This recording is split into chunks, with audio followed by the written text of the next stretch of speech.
What's up everyone? Welcome back to my channel. Today's video is what I watched in September of 2022. This is where I give you a basic rundown of everything that I went to the theater to see, what I watched on streaming, and also for my own personal movie collection of films that I have seen before, but I just really wanted to revisit again. So before I get into telling you what I watched in September, if you're brand new here on my channel and you love and adore physical media and everything to do with movies, then hit that red subscribe down below, as well as that like button, but most importantly, that small notification bell so you don't miss any videos like this in the future. So I always start off with movie theaters. What did I go and see in the theater? And I'm starting off with Barbarian. This has been an extremely awesome year for original horror films, and Barbarian is probably one of the most original films I've seen in a really long time.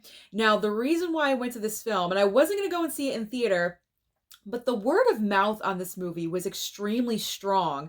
And I said to myself, I think I need to see this in the theater. So I went on a Sunday afternoon, and I never go on a Sunday, but I felt like I didn't want to miss it in Dolby, and that's the last day it was in Dolby.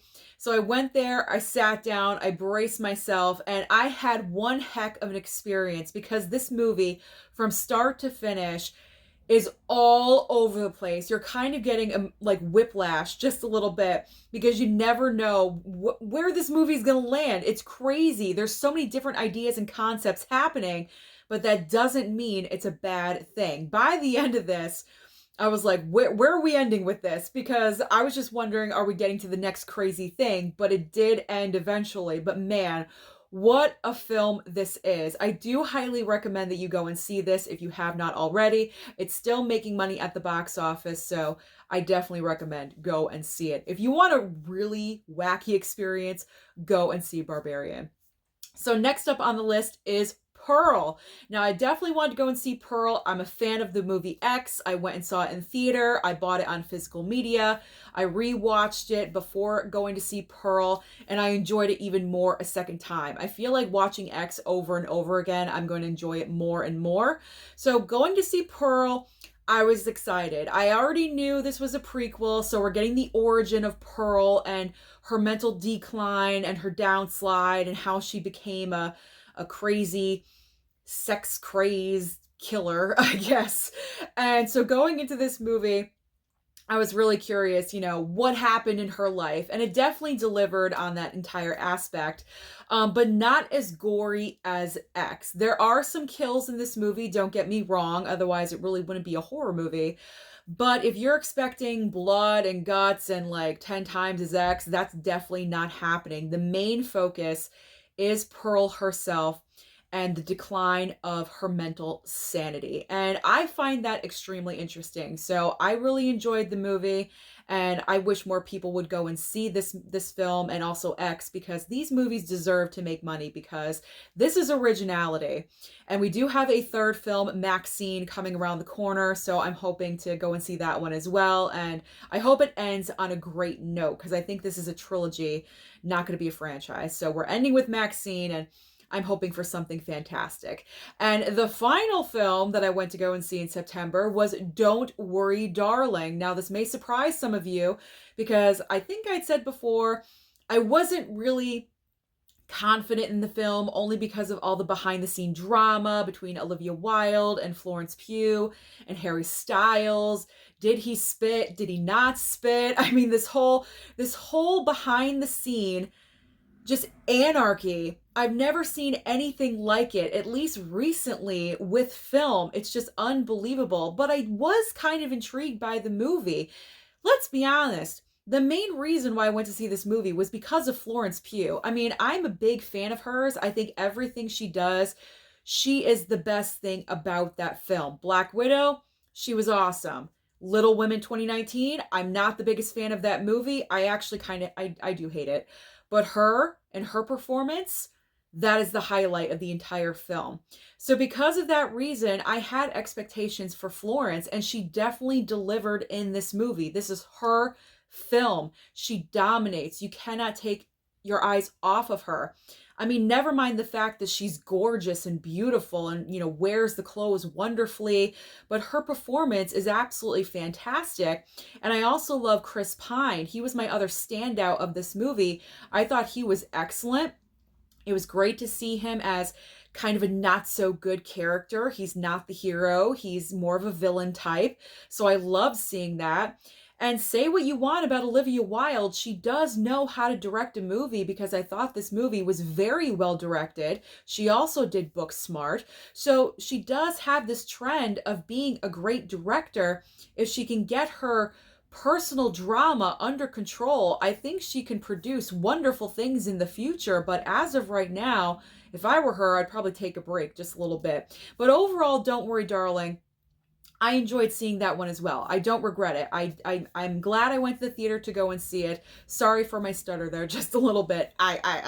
But overall, I enjoyed Don't Worry, Darling. I enjoyed all of these movies, so I do recommend all of them. And if you can't get to your theater to see them, then definitely pick them up on physical media. So now let's get into streaming. What did I stream in the month of September? I streamed a lot of stuff. I have my list next to me. So we're starting off with Thor, Love and Thunder. That dropped finally on Disney Plus. Watched it at home with mom and dad. It was the same experience at home that I had in the theater. I enjoyed myself. However, I think at home, the goats grated on my nerves just a little bit more than it did in theater for some reason. And when the movie ended, my mom and I were talking about it, and Mama Blu-ray in the conversation mentioned, what was with those goats? They were really horrible. I said, Mom, I don't know. I think that was like a running joke that Taika Waititi thought was going to be really funny, and it backfired because it was just annoying to level 10. It was just awful. But overall, I mean, it was a decent watch. It's not the best movie by the MCU by any means, but we can hope for the future, right? So Thor, Love and Thunder, it was okay. It was the same experience I had in the theater. Up next is Cobra Kai season 5 over on Netflix. So we were all really excited for the return of Cobra Kai, and I don't know, I think our flame might have burnt out because we watched the first 2 episodes of the season and kind of dropped it. I mean, in the other previous seasons, we were binging, for 2-3 days and we were done with the season. But this one, 2 episodes, and we haven't returned. I mean, mom and dad have been on vacation, so maybe when they come back, we'll get back into it. But honestly, I'm not jonesing to watch it. And for me, that probably means the series should be done. If I'm not really looking forward to watching it and binging it all in like 2 or 3 days, then that really means something. I think because it opened up with change, because Miguel was off seeking his father, and I'm not a fan of change when it comes to TV shows. So whenever something like that happens, it kind of diverts my interest, I guess. I don't know how else to say it, but I'm just not as excited with this season as I was with priors. I'm not really sure why, but hopefully we'll get back into it. Maybe if we watch the future episodes, they'll get a little bit better. There's just something about the first 2 episodes that didn't really light the fire in me to want to continue into the season. So hopefully it's going to pick up, and then of course I'm going to watch the season, but I'm just not thrilled with it. So Cobra Kai season 5, we're kind of lacking on just a little bit, but we'll get back into it. Okay. Dahmer on Netflix is up next. Ooh, oh my gosh. So as you guys know, mom and dad have been on vacation again for a couple of weeks.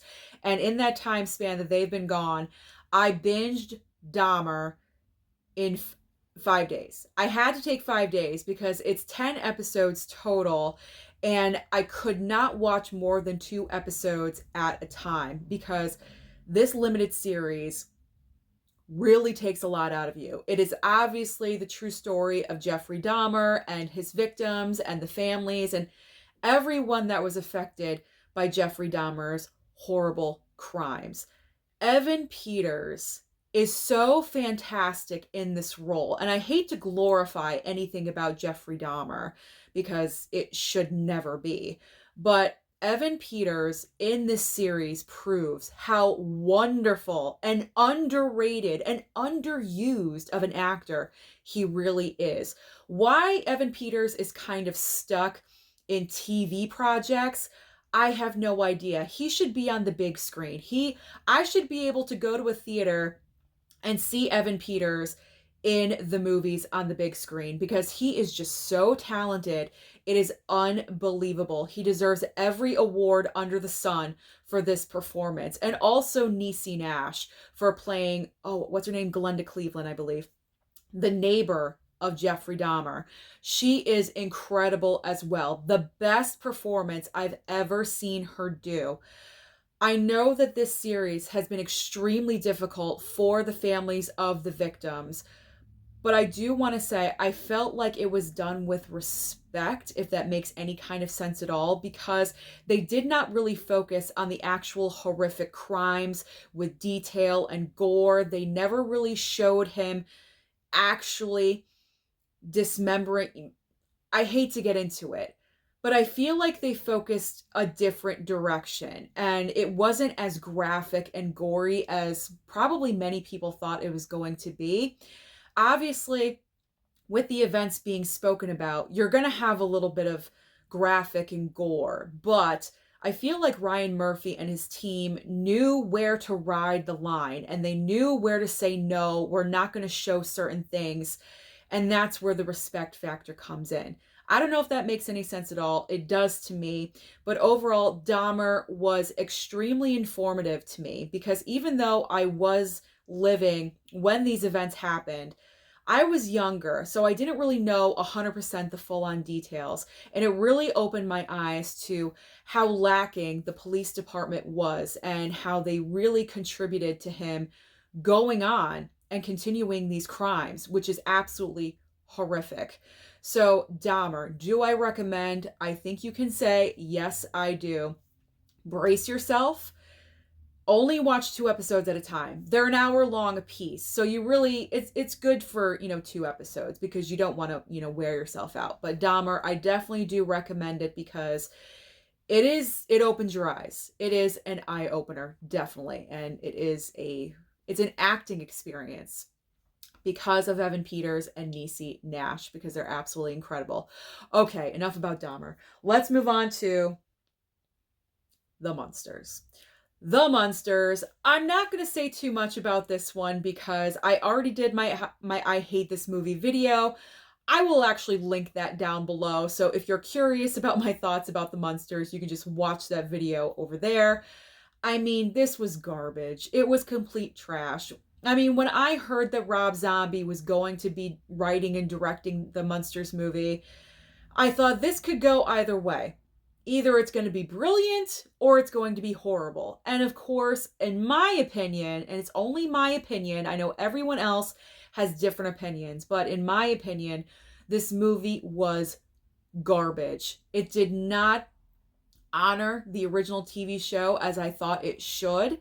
It should have been shot in black and white, presented in black and white. It was not done so. If this was in black and white, it would have been better, probably 50%. But because it was in bright Crayola box color, I just could not jive with this. Of course, the acting was horrible. Sherry Moon Zombie as Lily Munster.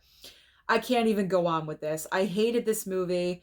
I do not promote you guys buying this. Excuse me. I do not promote anyone buying this. I know there's some of you out there that are going to, but just watch it on Netflix. Save your money and watch it on Netflix like I did. And I regret doing so, but I needed material, so there we go. All right, up next, Meet Cute on Peacock. So Meet Cute, kind of like a little romantic comedy. Kaylee Cuoco, Pete Davidson, kind of a kooky, odd pairing, but when I heard about it, I was like, that sounds kind of interesting. I want to watch that. So the basic plot line of this movie is that Kaylee Cuoco, I guess, is a time traveler through a tanning bed in a nail salon. It's like the weirdest concept ever. So she randomly meets Pete Davidson in a bar. They have the best night ever. It's the perfect night. And so she decides she's going to go back in time one day, every single night, because she wants to experience this perfect night with him every single night for the rest of their lives. Weird original concept, yes. I was really going with this, but about halfway through, it kind of flipped on me because the kind of lightheartedness that a romantic comedy is supposed to have, this movie got a little serious because the character that Kaylee Cuoco plays kind of turned in a different direction and she got super serious. All of a sudden, she wasn't happy with the repetitiveness of every single day. She got mad at Pete Davidson's character because he's acting a certain way. And I'm thinking, well, you created this entire situation for yourself, so why are you mad at him?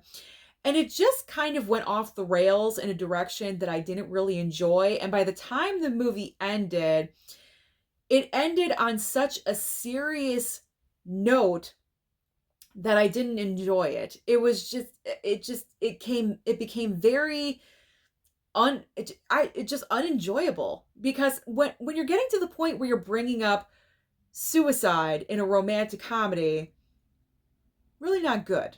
That's really not good writing. So, and at the end, the way she represents women, I didn't really enjoy that either because at one point she says to Pete Davidson's character that the reason why she wants to relive this one night over and over again is because this was the best night, best experience of entire life. She's never been this happy. She'll never know if she'll be this happy again. And I'm thinking, as a woman, you're actually saying those words that you don't know if you're going to be happy again because of a man. And I just didn't like that. I don't like that representation for women at all because me personally, I'm single. So just because I'm not attached to someone does not mean that my life is not fulfilled in some way. It doesn't mean I'm lacking in other areas. It just means I'm single and I'm actually choosing to be single. It's not a bad thing at all whatsoever. So because of that, it just went in a direction I didn't enjoy. So Meet Cute had the potential to be something really good, but halfway through, it just flipped 180 and I just did not enjoy this movie. I think I ranked it 2.5 stars on my Letterboxd, just to let you guys know that. So I don't recommend Meet Cute. That's a movie that you guys can just, avoid. You can avoid that one altogether. And finally ending, obviously, Hocus Pocus 2 on Disney+. Okay, let's talk about Hocus Pocus 2. I enjoy the original Hocus Pocus. I'm not a complete oh my God, Hocus. I'm not obsessed with it. I'm not having parties. I'm not making baked goods about the Sanderson sisters or, cheese platters that I saw all over Facebook. I'm not doing that. I enjoy the film. I think the original trio of the witches, they were fantastic. I loved the original story. So when we're getting Hocus Pocus 2, I'm looking forward to this. I love Sarah Jessica Parker, Bette Midler, Kathy Najimy. I'm excited. I had seen the trailer, so I knew the basic concept of the film. And then I turned it on. And as soon as they popped up again, singing "The Witches Are Back" in Elton John, bitches are back, witches are back. Oh boy. Oh boy. So I kind of went like this when that started happening and I kind of braced myself for the rest of the movie. I don't know what was going on with Sarah Jessica Parker. The eyebrows, the overacting. She kind of seemed like Carrie Bradshaw. It's like she was SJP. I just call her SJP. SJP playing Carrie Bradshaw, who's playing Sarah Sanderson. It was like the weirdest thing. I felt like her acting was so over exaggerated and ridiculous.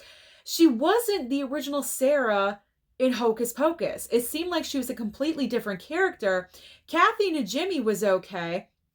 But I mean, with her weight loss, good for her, she lost weight. But with the weight loss and everything, she's a completely different person, kind of. But I felt like the best natural, back in character was Bette Midler. Because she just seemed to slip right back in, and it seemed the most natural.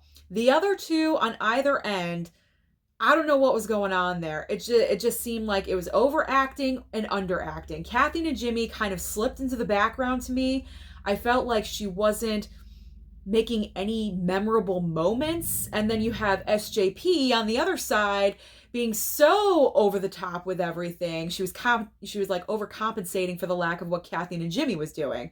So Bette Midler was the best out of the three, but they were the highlight of the movie because honestly, the entire plot line I did not enjoy whatsoever. I felt like this movie, and not, no pun intended, but the magic was not there. The magic and the charm of the original movie was not in this film. This film was strictly for the fans. This was fan service. This was Disney saying, you know what? The fans have been wanting this. Let's throw something at them. But they didn't go the extra step of making it something special. And that's what really stinks, because lightning could have struck twice. And here's how I think they could have done it. Instead of having those three teenage witches that we don't care about, we don't have any backstory with them whatsoever, why did they not contact the original teenage actors that played Max, Allison, and Danny? Now, Danny is played by Thora Birch. She's the biggest star out of those three. I'm not sure if she ever would have come back, but Max and Allison, do they really have other projects going on? No, they don't. I can probably guarantee you they would come back for Hocus Pocus 2. I felt like if they came back, that would have created an instant conflict, because the witches and those teenagers have history, especially with Max's character. So I felt like even if they just got Max back, what if we had his teenagers, his kids? What if he had a couple of kids? And that could have been the story. The witches coming after his children. That would have been more interesting. It just would have elevated the entire project. But because they didn't really immerse themselves with the history of Hocus Pocus, it didn't work out very well. And I know the ending is left open for a possible third film, but to be honest, I'm kind of hoping they just leave it alone, because I think at this point, if they do a third film, it's just going to be awful. So awful. And Billy Butcherson, I didn't like him in this one either. I was never really a big fan of Billy, but I really didn't like him in this one. So Hocus Pocus 2 did not deliver for me like I'm sure it delivered to the true fans of, Hocus, the diehards. I'm talking like they are out there, like the wacky diehards of Hocus Pocus. But for me personally, it just did not work. So now let's get into the movies that I watched from my personal physical media collection that I have seen, but I just wanted to revisit. All right. The list is down. Okay, so this is pretty much a stack of horror movies, because I knew for October I kind of wanted to concentrate on never seen it horror movies, but I need to watch my classics as well. So I'm just going to very quickly go through this. So I had to watch Candyman. I watched this for the first time last year and I really loved it. And it was my first time watching it on the 4K transfer from Scream Factory and really enjoyed it. So Candyman. I rewatched The Black Phone with my mom because when I picked this up, she was on vacation. So she got to watch it. She really enjoyed it. The House on Sorority Row. I love this one. I don't see anyone else talking about it, but I enjoy this one. I enjoy this one a lot. So I like to revisit it every once in a while. The Craft. Absolutely have to watch this every single season. And this was my first time watching it with the 4K transfer. And true, there are a couple of places in this where the 4K transfer is a little wonky, but then it clears up and it's good again. So it's not a perfect transfer, but it is passable. Sleepaway Camp. Every time I watch it, I enjoy it more. Sleepaway Camp. This dialogue kills me every single time. I love it. It's so cheesy, but I love it. One of my favorite slashers, Black Christmas, and it was just announced it's coming to 4K in December. I am so excited because I love this one too. As weird as it may sound, it's kind of like a comfort movie to me because the roaring fire and the sorority house and the Christmas and everything. So I know that's weird to say, but I really love this one. As I mentioned, watch X because of Pearl. I just wanted to pop in Us. It's been a while since I watched Us, and I wanted to watch some Jordan Peele, so there we go. And we'll do all these at the same time. My Scream franchise binge. There we go, not bin. First movie, second and third movie, fourth movie, and obviously the fifth movie. So I had to rewatch the entire franchise. Slumber Party Massacre, always a good time. TNA for days, but that's not the reason why I watch it. Obviously got to go with The Thing. Oh, John Carpenter's The Thing. It's so good. The practical effects are amazing, and this looks fantastic in 4K. If you guys have not seen The Thing in 4K, you are really missing out, because it's one of the best transfers ever. Really, really good. And finally, as I mentioned, Hocus Pocus, because of Hocus Pocus 2. So that is everything. Just a rundown of what I watched in September of 2022. Let me know down below, what did you guys watch at home? Don't forget to like and subscribe before you leave, and I'll see you next time.